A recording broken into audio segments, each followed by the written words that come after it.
Bismillahirrahmanirrahim. Assalamualaikum warahmatullahi wabarakatuh. Saya diminta menjawab pertanyaan, tapi nampaknya tidak terkait dengan buku. Cuma nih panitia? Saya jawab aja. Kalau suami lebih mementingkan orang tuanya daripada kebutuhan rumah tangganya, sedangkan penghasilannya tak cukup untuk memenuhi kebutuhannya, apa yang harus dilakukan? Ini pasti yang ngirim nih istrinya. Jadi sebetulnya masyarakat ini banyak juga ke saya tuh, dia bukan bertanya, mau menyindir lakinya. Dan saya paham itu. Jadi begini bapak-bapak, bahwa bapak punya skala prioritas. Ada wajib, ada sunat muakkad, ada sunat, ada mubah, ada makruh, ada haram. Jangan dibolak-balik. Jadi yang paling tinggi kewajibannya itu adalah memberi nafkah. Nafkah anak istri itu 5. Makan, pakai, tempat tinggal, pendidikan, perhatian. Orang tua itu juga wajib kita nafkahi. Nah, jadi kalau saya konseling, ada orangnya langsung saya tanya, kamu adik-beradik berapa orang? Saya adik-beradik 5 orang Pak Ustadz. Nah, kalian patunganlah 200.000, 200.000, 200.000 untuk orang tua. Orang tua ini kan makannya tak banyak. Tak banyak. Oleh sebab itu 1 juta, 2 juta. Nah, jadi tidak serta-merta ditinggalkannya sama sekali. Nah, ini. Jadi oleh sebab itu suami mesti tahu bahwa dia punya kewajiban pokok. Orang tua pun wajib juga, tapi dia juga punya saudara, punya abang, punya adik, punya saudara. Itu keseimbangan. Bagaimana cara meningkatkan kualitas belajar bagi mahasiswa akhir? Kasih tahu sama orang tua, tak usah kirim duit. Kami dulu begitu sama Bang Ican. Tanya Bang Ican. Jadi sebetulnya belajar di Jambi sama belajar di Riau sama belajar di Mesir itu sama. Quran di Mesir itu 30 juz juga, bukan 31. Lalu di mana bedanya? Di Mesir itu kami belajar hidup. Belajar bagaimana cara menjalani hidup. Dari Kairo ke terusan Suez naik kapal naik bis 7 jam. Dari terusan Suez pergi ke Jeddah 2 hari 2 malam naik kapal laut, dipukul ombak, dihempas gelombang, tinggal di atap. Kenapa di atap? Itu tiket paling murah. Oleh sebab itu kan Bang Ican termasuk mahasiswa yang mandiri. Kami mahasiswa mandiri. Nah, jadi kalau saya tanya, kadang mahasiswa ini saya lihat gaya naik motor bukan main. Tanya semester berapa? 14. Apa ini? Oleh sebab itu coba kalau kalian mau tahu sulit. Kemarin saya jumpa orang kaya. Saya suruh anak saya, Pak Ustadz, buka rumah makan, jual nasi 6.000 sebungkus. Mana ada nasi bungkus 6.000 lagi Pak Haji? Saya bukan nyuruh dia cari duit, supaya dia merasakan sulitnya cari duit. Bagaimana belanja, beli beras, masak, buka toko pagi-pagi. Alhamdulillah efeknya Ustaz Somad, setelah dia buka rumah makan 6.000 bungkus dapat itu 6.000 sebungkus, laku sekian ratus bungkus sehari. Sejak itu dia tidak lagi beli brand. Ini sekarang orang lomba-lomba brand, HP sampai 25 juta, tapi tak ada pulsanya. Ini kan musibah. Makanya ada penyakit yang diderita anak yang dibesarkan nenek. Anak yang dibesarkan nenek punya penyakit. Apa nama penyakitnya? Tak bisa mengikat tali sepatu. Karena nenek sangat sayang ke cucu. Belum lagi dia mau berangkat sekolah, belum lagi masuk sepatu ke kaki, sudah diikatkan. Tak pandai menyuap nasi, nasi udah ada. Untuk apa kau jadi sarjana ilmu banyak kalau tak pandai cuci piring? Kami di Mesir itu dari mulai memasak, mencuci. Saya ingat ada mahasiswa Jambi, Datanglah kawan-kawan banyak makan ke rumah. Apa kata dia? Jangan, tak perlu kalian angkat ya. Ada kakak kalian nanti nyuci di dapur. Memang betul tak diangkat tamu-tamu itu. Padahal dia basa-basi aja cerita. Oleh sebab itu maka kita ini sebetulnya bagaimana berinteraksi dengan orang, bagaimana belajar hidup.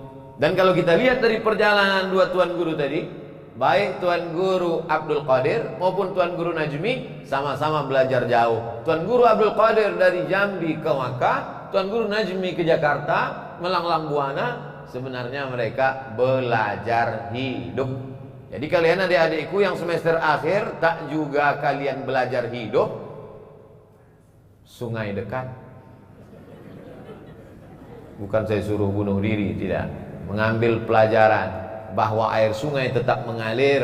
Kalau kalian DO, kalian akan terbuang menjadi sampah kalau tidak pandai-pandai hidup. Bukan saya katakan yang tak berhasil di kampus tak berhasil juga di tengah masyarakat. Saya tidak mau menjudge, memvonis. Tapi paling tidak orang tua ini kalau belum sanggup membahagiakan mereka, jangan susahkan mereka. Saya S1 tak pernah minta duit seperak. 4 tahun saya di Mesir tak pernah. Bukan berarti orang tua saya susah, enggak. Tidak kaya kali, cuman sebatang dua batang sawit ada. Habis itu saya ke Maroko S2, beasiswa juga. Habis itu S3 ke Sudan. Waktu itu ada program 5.000 doktor. 3 kali saya ajukan permohonan, tak dapat. Tak apa salah saya. Tapi akhirnya doktor juga. 24 Desember 2019 saya sidang doktor.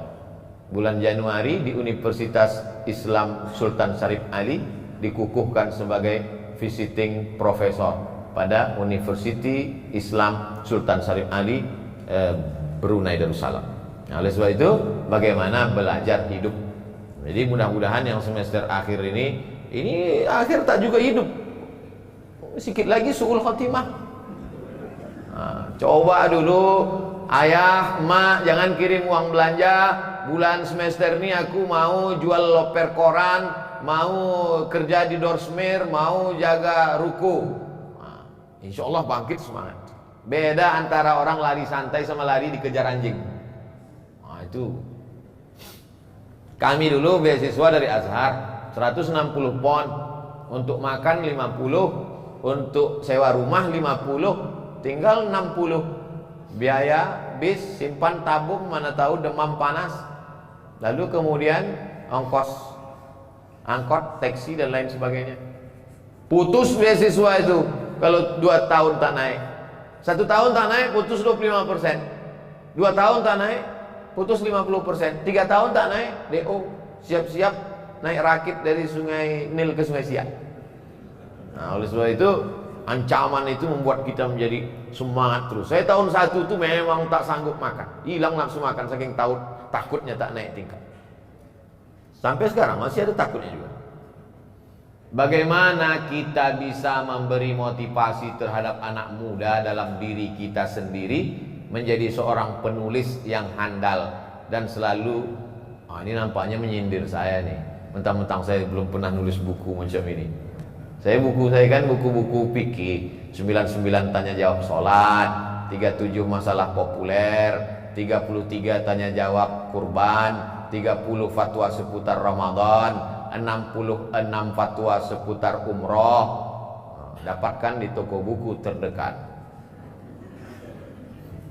Buku saya tak ada yang novel seperti ini. Jadi pertanyaan ini nanti akan dijawab oleh penulis langsung. Nanti sekarang ini saya dulu. Ini untuk penulis.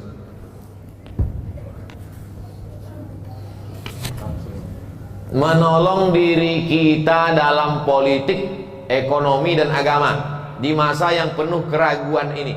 Bagaimana Pak Ustadz?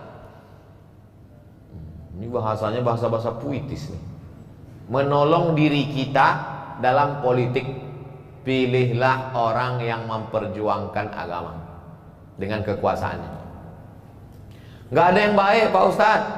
Terus pilihannya berapa? 2. Antara apa? Antara setan sama iblis. Pilih setan. Apa dalilnya? Akhaffud dararain. memilih mudarat teringan di antara mudarat terberat. Itu ada dalilnya.